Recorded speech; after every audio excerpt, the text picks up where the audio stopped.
सिर्फ आज या कल की नहीं हो रही, 3 हफ्तों की हो रही है। कह रहे हैं 21 दिन से 20 दिन से किसी ने देखा नहीं, किसी की मुलाकात नहीं हुई है। अच्छा, अगर सब कुछ ठीक है तो सरकार को, सेना को इस वजीयत से बचना चाहिए। वो जो भीड़ वहां पर इकट्ठा हो गई है, तुरंत या तो कोई वीडियो या तो कोई ऐसी वीडियो कॉन्फ्रेंसिंग के जरिए बातचीत करा दी जाए या तो डायरेक्ट मिलवा भी दिया जाए, जो कि लीगल राइट भी कहता है। लेकिन वहां लोगों को जुटने दिया जा रहा है। और तो और इमरान खान की बहनों के साथ में बदसलूकी भी हो रही है, उन्हें जबरदस्ती वहां से खींचा जा रहा है, हटाया जा रहा है। इससे ज्यादा जिल्लत और क्या होगी। अब पाकिस्तान के रक्षा मंत्री ये कह रहे हैं कि हमने जेल में जो जो सहूलियत दी है ना इमरान खान को, इससे पहले तो कभी दी ही नहीं गई, मिली ही नहीं है। वो कह रहे हैं वहां पर जिम की मशीनें भी हैं, मखमली बिस्तर है, ठंड से बचने के लिए कंबल, रजाई है अच्छी, टीवी भी लगा हुआ है। और अब तो जैसा बताया गया है पाकिस्तान के रक्षा मंत्री के जरिए, उसकी एआई पिक्चर्स अब सोशल मीडिया पर वायरल हो रही हैं। अगर इतनी फैसिलिटी है तो इमरान खान बार बार क्यों कह रहे थे कि पाकिस्तान की जेल के इतिहास में सबसे बुरा सलूक मेरे साथ में हो रहा है? अली ताहिर जी, देखिए, आपका कमेंट बड़ा फेयर है। मैं आपके कमेंट से एग्री करता हूँ। जहां तक आपका सवाल है दूसरा, मैं पहले उसका जवाब दे दूं कि मखमली बिस्तर आप कह रही हैं और कह रही हैं बड़ी फैसिलिटीज हैं जी, उधर अंदर जिम्नेजियम है।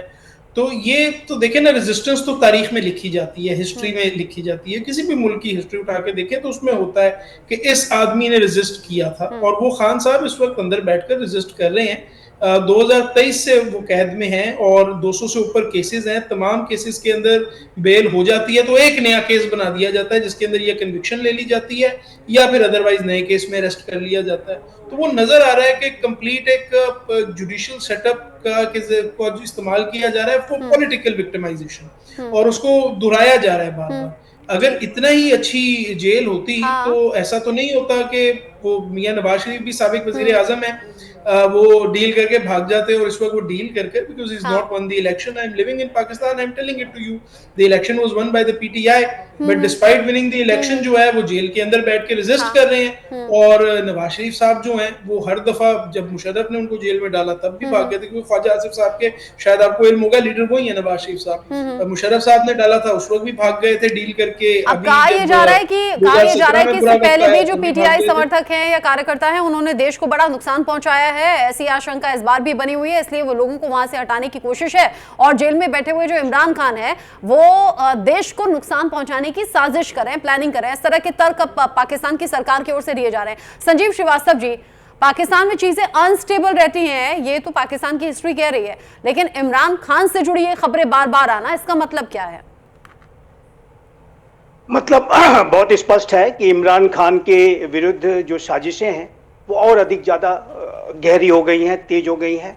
और जिसको कहते हैं कि power corrupts but absolute power corrupts absolutely, ये लॉर्ड एक्टन ने कभी कहा था। और ये पाकिस्तान के जो वर्तमान के जो सेना अध्यक्ष हैं और जिस तरीके के 27 कॉन्स्टिट्यूशनल अमेंडमेंट के बाद उन्होंने असीमित शक्तियां हासिल कर ली हैं, वो चीफ ऑफ डिफेंस फोर्सेस भी हैं, थल सेना के अध्यक्ष भी हैं। और जाहिर है कि जो पाकिस्तान का चाहे वो पॉलिटिकल सिस्टम हो, चाहे इकोनॉमिक सिस्टम हो, मिलिट्री का तो डोमेन सेना का होता ही है, सब पे पाकिस्तान का की सेना के अध्यक्ष का जो टोटल कंट्रोल है।